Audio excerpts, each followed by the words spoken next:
जम्मू में हालात किसी कदर बेहतर हैं। तालीमी इदारे खुल चुके हैं, बच्चे स्कूल जा रहे हैं। दफा 144 खत्म कर दी गई है। और इस पूरे मामले पर बात करने के लिए हम सीधे रुख करेंगे जम्मू का, जहाँ से हमारे एडिटर जम्मू कश्मीर मनोज कौल इस वक्त फुल लाइन के जरिए जुड़ रहे हैं। मनोज, बंदिशें हटा ली गई हैं जम्मू से। अगर हम खास जम्मू की बात करें, आज स्कूल वगैरह भी खुल गए हैं, तो किस तरह का माहौल है बंदिशों के बाद? क्या पूरी तरह से बच्चे स्कूल या कॉलेज जा रहे हैं?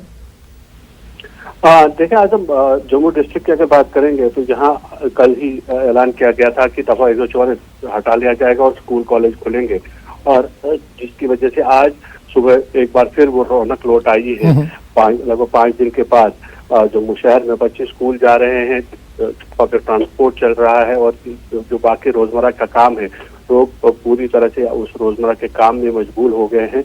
सिर्फ जम्मू डिस्ट्रिक्ट ही नहीं बल्कि उधमपुर, सांबा और कठुआ अजला में भी जिंदगी पटरी पर लौट आई है, जबकि कुछ अभी अजला हैं जहां पर जम्मू डिवीजन पे भी कुछ प्रॉब्लम है। खासतौर पे राजौरी, पूंछ, डोडा, भद्रवाह, किश्तवाड़, इन इलाकों में, ये जो जम्मू डिवीजन में आते हैं, इन इलाकों में अभी भी दफा 144 नाफिज है और कशीदगी वहाँ अभी भी बरकरार है, जिसकी वजह से जो इंतजामिया की तरफ से फैसला लिया गया है कि दफा 144 लगातार नाफिज रहे। हालांकि हमने देखा कि कुछ पिछले दिनों में रावबन हो या डोडा हो, वहां पर तो कुछ नरमी बरती गई थी कुछ देर तक, 2-1 घंटे तक, लेकिन फिलहाल अभी भी जो इंतजामिया है वो उसकी ये कोशिश है कि जल्दबाजी में कोई कदम ना उठाया जाए, जिसकी वजह से जो कानून व्यवस्था है, जो अमन कानून की सूरत हाल है, उसमें बिगाड़ पैदा हो। बिल्कुल मनोज, एक चीज और जानना चाहेंगे, गवर्नर का जो बयान आया कि ईद के मौके पर खुसूसी छूट दी जाएगी, तो जाहिर सी बात है पीर को ईद है, तो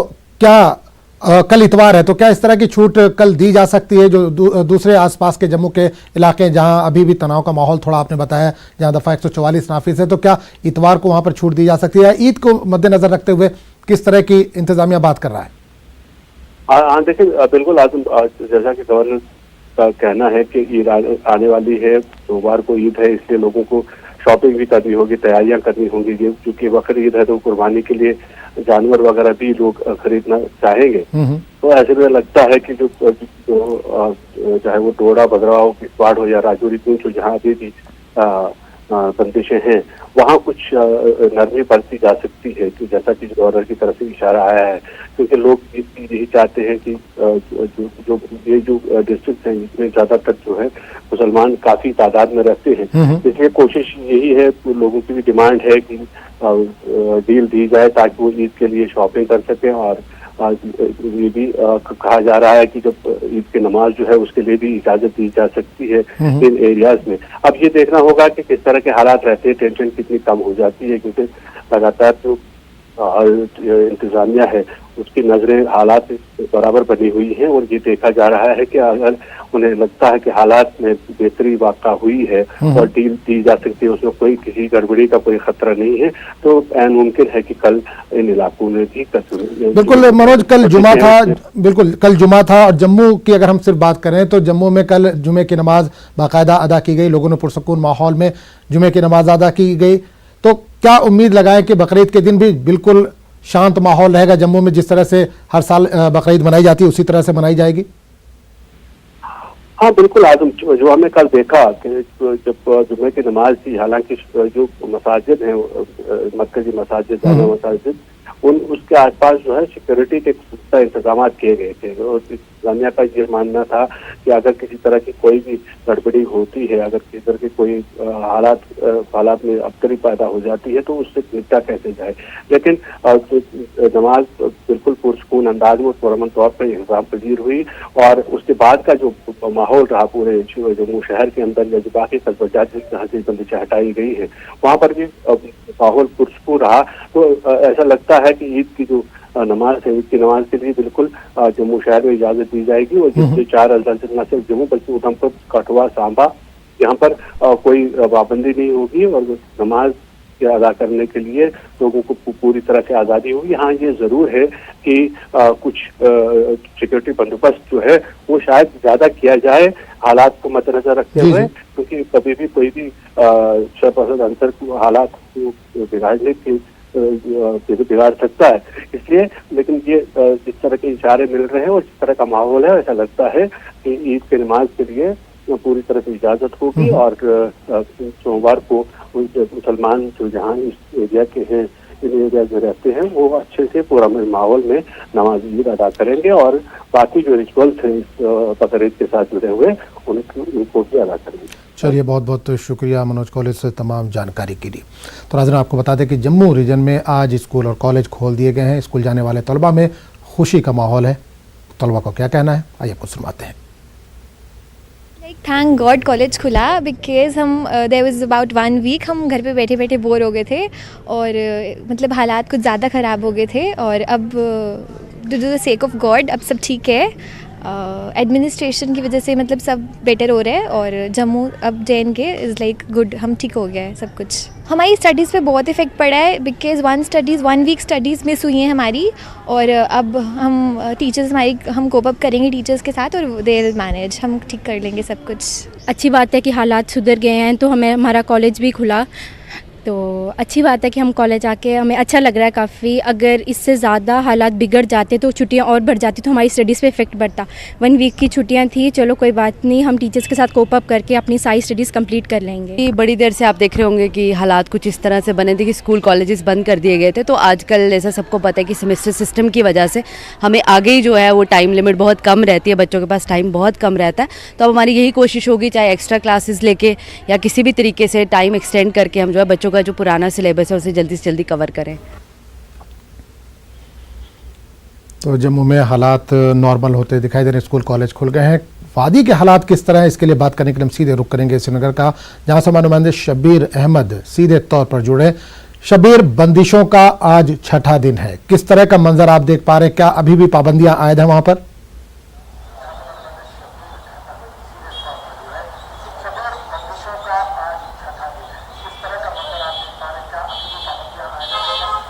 आजम, जैसा कि हमने बताया, अगर आप लाल चौक जाएं, मौलाना आज़ाद रोड पे जाएं या सिविल लाइंस इलाके में जाएं तो आपको बंदिशें कम नज़र आएंगी। लोग जा रहे हैं, गाड़ियां भी रवा दवा है कई इलाकों में।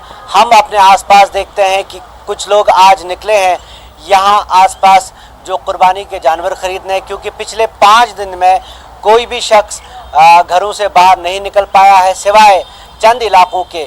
डाउनटाउन में बंदिशें सख्त हैं, वहाँ लोग घरों तक ही महदूद हैं। लेकिन इतना ज़रूर है कि आज अगर आप लाल चौक जाएंगे या पिछले 3 दिन से ये मुसलसल ऐसे हालात बने हुए हैं कि गाड़ियों को जाने दिया जा रहा है। अगर कोई शख्स जाना चाहता है तो उसको जाने की इजाज़त है। लेकिन अगर आप ईद की बात करें, जी। ऐसे हालात में ईद की रौनकें आप लुटा नहीं सकते। लाल चौक पूरा बंद है, जो मेन बाज़ार है वो पूरी तरह बंद है। ऐसे में जो ईद की बात की जा रही है कि ईद पे राहत होगी, कल उम्मीद की जा रही थी कि जुमे की नमाज के बाद कम्युनिकेशन का कोई ज़रिया कम से कम खोला जाए। लैंडलाइंस की कम से कम ये बात की गई थी कि लैंडलाइंस खोल दी जाएगी ताकि जो लोग परेशान हैं, जिनके घर वाले बाहर हैं या लोग एक जगह से दूसरी जगह शहर के अंदर ही एक दूसरे से बात नहीं कर पा रहे हैं, वो खोल दी जाएंगी। लेकिन उस सूरत में कोई राहत नहीं मिली। हाँ, इतना ज़रूर है, सिविल लाइंस एरियाज़ में, मौलाना आज़ाद रोड पे, लाल चौक में लोग भी चलते दिखाई देंगे और गाड़ियाँ भी। आजम, बिल्कुल शब्बीर, नमाज जुमा की इजाज़त ज़्यादातर मसाजिद में जो वादी में है वहाँ पर नहीं दी गई, जो दूर दराज इलाके हैं वहाँ पर नमाज जुमा अदा की गई।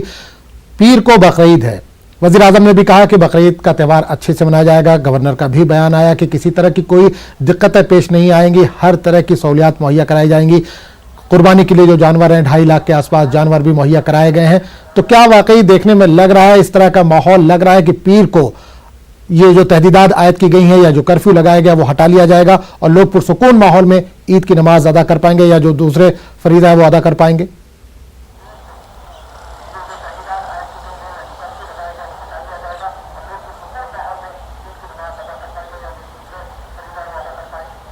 आजम, जैसे वज़ीर आज़म ने कहा और उसके बाद गवर्नर भी कल कह रहे थे सत्यपाल मलिक कि ईद पे राहत दी जाएगी। राहत आप समझ सकते हैं कि इतनी दी जाएगी कि बंदिशों में नरमी की जाएगी उन इलाकों में, अक्सर इलाकों में जहाँ पे मुमकिन हो, जहाँ पे सिक्योरिटी का कोई ज़्यादा खतरा, जहाँ पे कोई लॉ एंड ऑर्डर की सूरत हाल पैदा होने का ज़्यादा खतरा ना हो। ईद की नमाज भी अदा करने की इजाज़त होगी जैसा हमें लग रहा है, क्योंकि आज कदरे माहौल में कल के मुकाबले में भी ज़्यादा नरमी दिखाई दे रही है। तो उम्मीद यही है कि ईद की नमाज अदा कर की इजाज़त होगी। लेकिन जैसा मैंने आपको बताया कि ईद की रौनकें तो यहाँ लौटने से रहीं, क्योंकि जो लाल चौक है, जो बेकरी एक खास आइटम हुआ करता था, बेकरी है, बाकी चीज़ें हैं, जो ईद की तैयारियां होती थी वो नहीं हो पाएंगी, बाजार बंद है। और जो गली कूचों में थोड़ी सी दुकानें हैं, आप कई लोग ये सवाल करते हैं कि अगर बंदिशें डाउनटाउन में सख्त हैं तो लोग फिर कैसे गुजारा करते हैं। मैं ये आपको बताना चाहूँगा कि गली कूचों में छोटी छोटी दुकानें हैं, वहाँ पे सुबह सवेरे जब सिक्योरिटी अभी आई नहीं होती है तो वहाँ पे उसका फ़ायदा उठाकर लोग सामान ज़रूरी ख़रीदते हैं। जानवर आज मैं आपको बता रहा हूँ, कुर्बानी के जानवर मैसर हैं यहाँ पे, कई लोग आसपास भी मुझे नज़र आ रहे हैं, वो आज कुर्बानी के जानवर ख़रीद रहे हैं।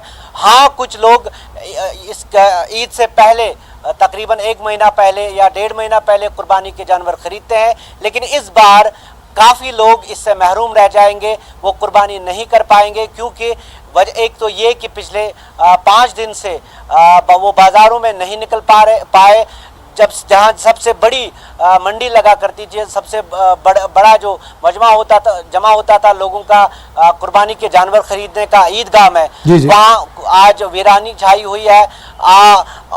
इस वजह से कुल मिला के ये कह सकते हैं कि राहत मिलेगी लोगों को, ईद की नमाज अदा करने की शायद इजाज़त होगी, वो कल ही परसों सोमवार को ही पता चलेगा।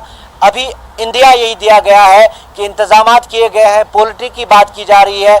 हमने भी आज सप्लाईज देखी, दूध की जो सप्लाई थी वो मैसर थी इन इलाकों में।